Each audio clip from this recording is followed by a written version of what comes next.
নমস্কার বন্ধুরা, আশা করি সকলে ভালো আছেন। আমাদের সাফকথা চ্যানেলে আপনাদের সকলকে স্বাগত। আমাদের প্রতিবেদন যদি আপনাদের ভালো লাগে, দয়া করে আমাদের চ্যানেলটিকে সাবস্ক্রাইব করবেন এবং অবশ্যই আমাদের পাশে থাকবেন।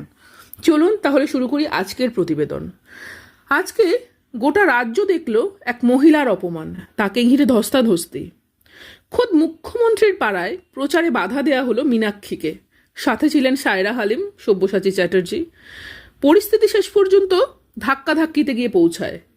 আমাদের রাজ্যের মুখ্যমন্ত্রী একজন মহিলা, ভালো কথা, আর সে রাজ্যে নারীদের কোনো সম্মান নেই। শাসক দলের দলদাস পুলিশ, যারা কিনা কোনো আইনের ধারই ধারে না, আইন হয়তো জানেনই না, এদের হাতে রয়েছে রাজ্যের ভার। এর থেকে কি প্রমাণ হয় শাসক দলের এত ভয়? আমরা জানি রাজ্যে মীনাক্ষী ঝড় চলছে। তিনি যেখানেই জনসভাতে যাচ্ছেন, উপচে পড়া ভিড় সেখানে।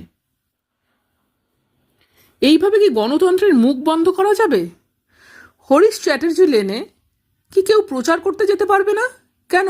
হরিশ চ্যাটার্জি লেন কি আমাদের পৃথিবীর বাইরে, মঙ্গল গ্রহে, যে সেখানে একটা সাধারণ মানুষ প্রচার করতে যেতে পারবে না?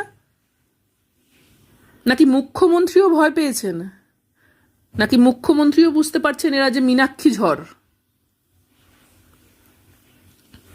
আপনারা বলুন তো বন্ধুরা, এইভাবে ধমকানো চমকানোর রাজনীতি আর কতদিন চলবে? এভাবে কি গণতন্ত্রের মুখ বন্ধ করা যাবে?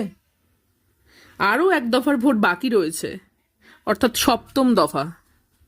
এই দফাতে কিন্তু বামেদের ঘুরে দাঁড়ানোর লড়াই। আমরা জানি এই দফায় দমদম, যাদবপুর, দক্ষিণ কলকাতা, এখানে কিন্তু বামেদের প্রচার ভীষণ ভালো জনসমর্থন পেয়েছে। দমদমের প্রার্থী সুজন চক্রবর্তীর প্রচারে আমরা গেছিলাম, আমি নিজে সেখানে উপস্থিত ছিলাম। সাধারণ মানুষের অভূতপূর্ব সাড়া আমরা দেখতে পেয়েছি। অপরদিকে সেখানে যিনি বিজেপি প্রার্থী আছেন, তার প্রচার তেমনভাবে দেখিনি, এবং তাকে নিয়েও তার দলীয় সমর্থকদের মধ্যে কতটা উচ্ছ্বাস আছে সেটা ভাববার বিষয়। তো আমরা এই ভিডিওতে বিজেপির কথা বলবো না আজকে, সেটা অন্য আলোচনায় আসবে। আজকে আমরা সুজন চক্রবর্তীকে নিয়ে কথা বলবো। তাকে আমি সামনে থেকে দেখেছি তার প্রচারে, তাকে ঘিরে যে মানুষের উচ্ছ্বাস দেখেছি তা বলার কোনো অপেক্ষা রাখে না।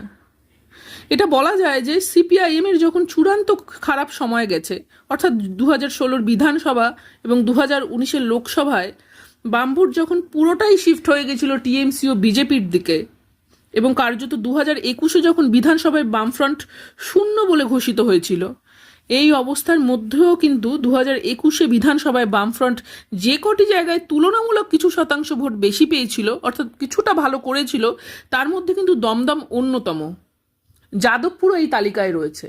সেই জায়গা থেকে যদি আমরা দেখি, এবারও আমরা আশা করতে পারি যে দমদমে কমরেড সুজন চক্রবর্তী জয়ী হয়ে আসবেন। তার প্রচারে গিয়ে আমরা যা দেখেছি তাতে আমাদের এটাই মনে হয়েছে।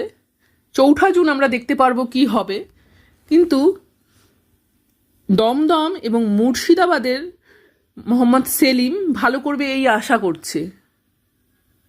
আজকের প্রতিবেদন এখানেই শেষ করছি।